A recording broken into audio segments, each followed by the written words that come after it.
ആനക്കൊച്ചാലി. ഞാൻ ബിനോയോടും മേരിക്കുട്ടിയോടും വിളിച്ച് കാര്യങ്ങളൊക്കെ പറഞ്ഞിട്ടുണ്ടായിരുന്നു.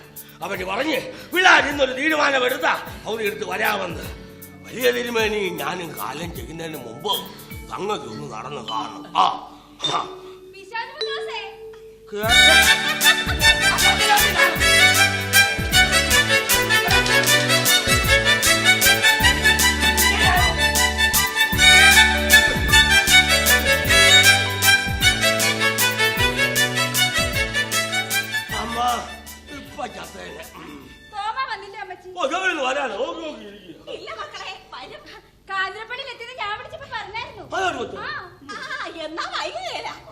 ഞാനേ വിനോയോട് വിളിച്ച് കാര്യങ്ങളൊക്കെ പറഞ്ഞിട്ടുണ്ടായിരുന്നു.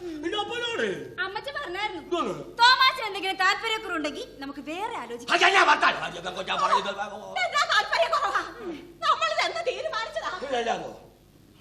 കുട്ടിയുടെ പെണ്ണായി നിനക്കപ്പുറം വേറൊരാളെ സങ്കല്പിക്കാൻ പോലും കഴിയുകയില്ല ഞങ്ങൾക്ക്. എന്നതാടി അന്നമ്മോ, ഇന്ന് നമ്മളിതിനൊക്കെ തീരുമാനിക്കും. പിന്നെ കുഞ്ഞിന് കഴിക്കാനോ കുടിക്കാനോ എന്നാന്ന് വെച്ചാ തൊട്ടുകൊണ്ട്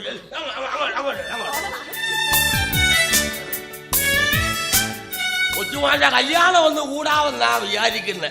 അതിന് മുന്നേ മേലോട്ടക്കാലം കെട്ടിയെടുക്കുവോ? വിളിച്ചാലും ഞാൻ മനസ്സില്ല ഞാനാരാ പുള്ളി. അപ്പച്ചന്റെ പുന്നാര പോലെ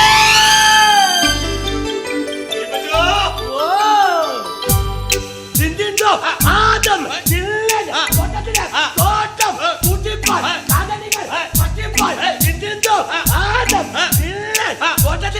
തോട്ടം കുട്ടിപ്പാൽ അകലികൾ കട്ടിപ്പാലായി.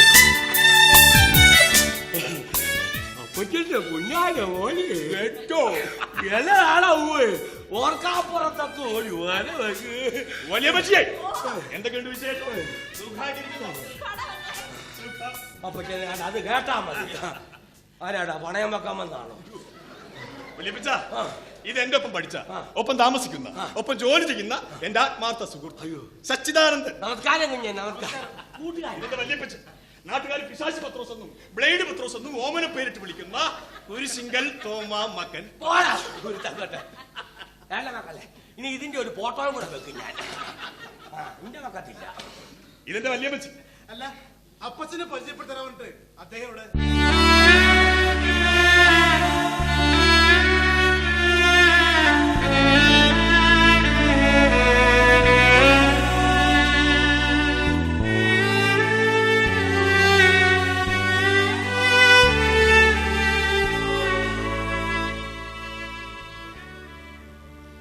ഇത് എന്റെ പപ്പ ക്യാപ്റ്റൻ രഞ്ജി പീറ്റർ.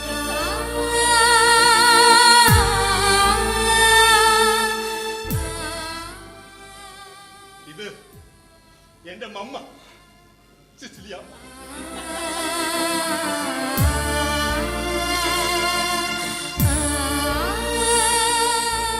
പട്ടാളക്കാരനാവണം, രാജ്യത്തെ സേവിക്കണമെന്നൊക്കെ ഒരു വലിയ ആഗ്രഹമായിരുന്നേ. ഒറ്റ മോനായിരുന്നു. എതിർത്ത് നോക്കി വിധിയോടൊന്നും എതിർത്തിട്ടൊന്നും ഒന്നായി.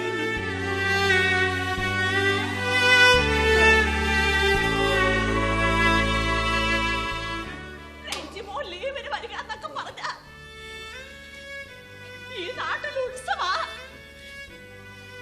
പാലായി പെണ്ണ് കെട്ടിച്ചേ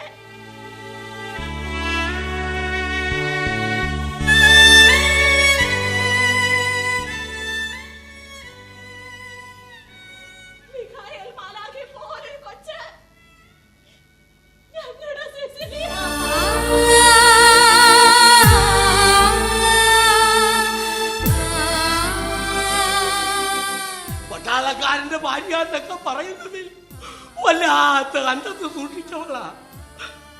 ഇവനെ പ്രസവിക്കാനായിട്ട് ഇവിടെ വന്നു. 2-3 മാസം കഴിഞ്ഞപ്പോ ഭാര്യയെ കുഞ്ഞിനെ കൊണ്ട് പോകാനോ വന്നു.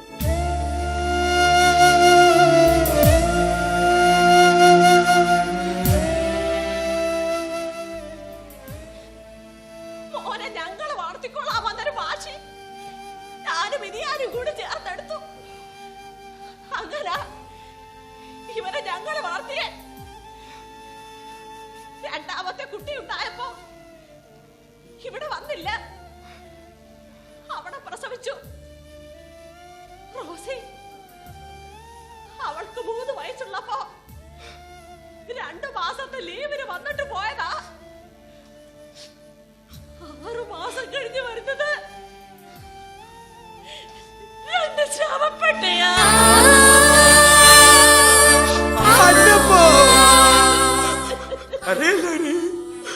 ആരോ കൊന്നു അന്യനാട്ടിലിട്ട് എന്റെ മോനെ.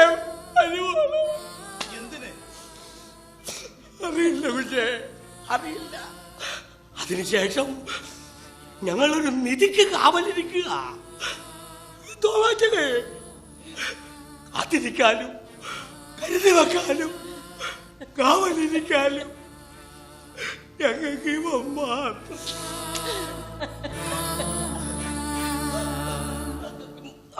അന്നമ്മോ കരയല്ലേ ഇനി, കരയല്ലേ. കുഞ്ഞിന് വിഷമം വരും, കരയല്ല കേട്ടോ. അകത്തോട്ടിയല്ലേ അകത്തോട്ടിയല്ലേ. അത്താഴം മോശമാക്കണ്ട കേട്ടോ. ഇല്ല കേട്ടോളൂ.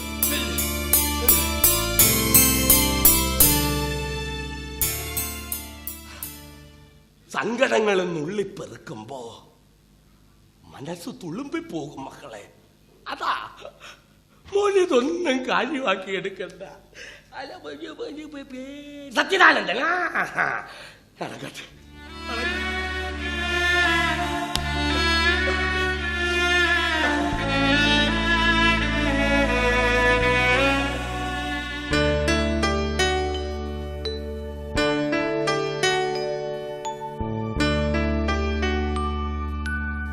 തോമ, നിന്റെ പെങ്ങൾ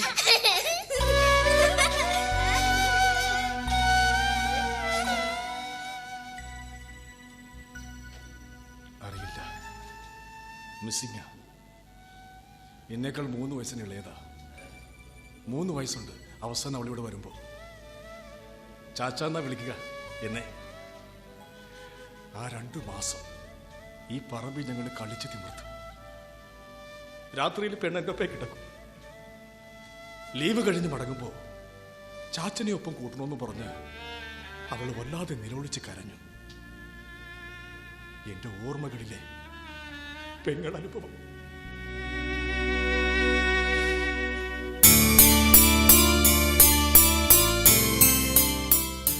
ആ പ്രായത്തിലുള്ള ഓരോ പെൺകുട്ടികളിലും ഞാൻ എന്റെ സഹോദരിയെ തേടുകയാണ്.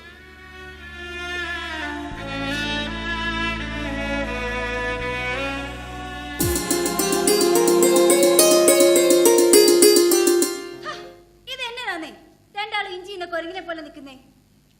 ഹായ് സച്ചി, ഞാൻ ക്ലാര. തോമ എന്നോട് തന്നെ പറ്റി പറഞ്ഞായിരുന്നു. ഇവൻ കെട്ടാൻ പോണ പെണ്ണാന്നേ. പ്രണയവാ ഞങ്ങൾ തമ്മിലേ. ഇവൻ ഏതാണ്ട് 10 വയസ്സുള്ളപ്പോ തുടങ്ങിയതാ. ഇവന് നാട്ടിൽ പോയാ.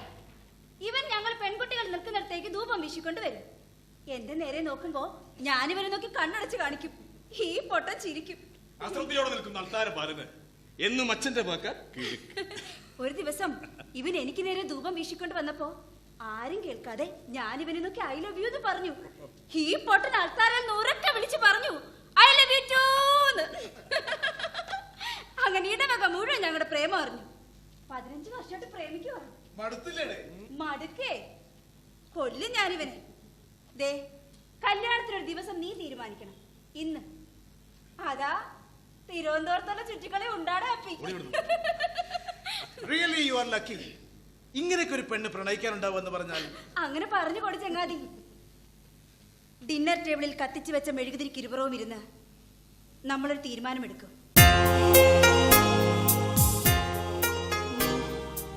ഞാനെന്ന മണവാട്ടിയെ മകുടം ചാർത്തുന്നത്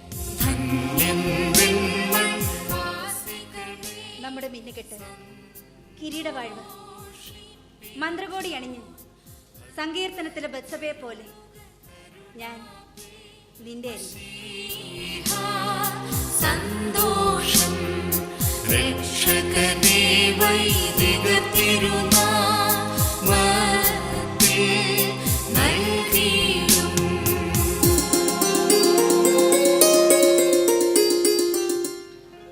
ക്ലാര, എത്ര ഹൃദ്യമായ പ്രണയം. നീ എന്തിനീ സ്നേഹത്തെ വച്ച് താമസിപ്പിക്കണം?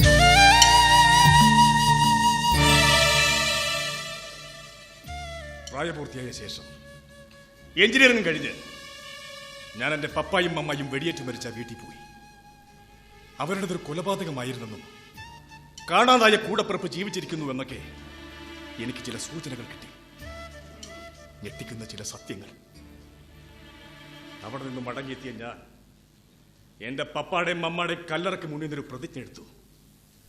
എന്റെ അപ്പന്റെയും അമ്മയുടെയും മരണത്തിന് കാരണക്കാരനായി ഇവനെ കൊന്നിട്ട് ഇനി ആ കല്ലറയ്ക്ക് മുന്നിലെത്തുമെന്ന്. എനിക്കത് സാധിക്കണം. എനിക്കത് സാധിക്കണോടാ. എനിക്കത് ചെയ്യണം.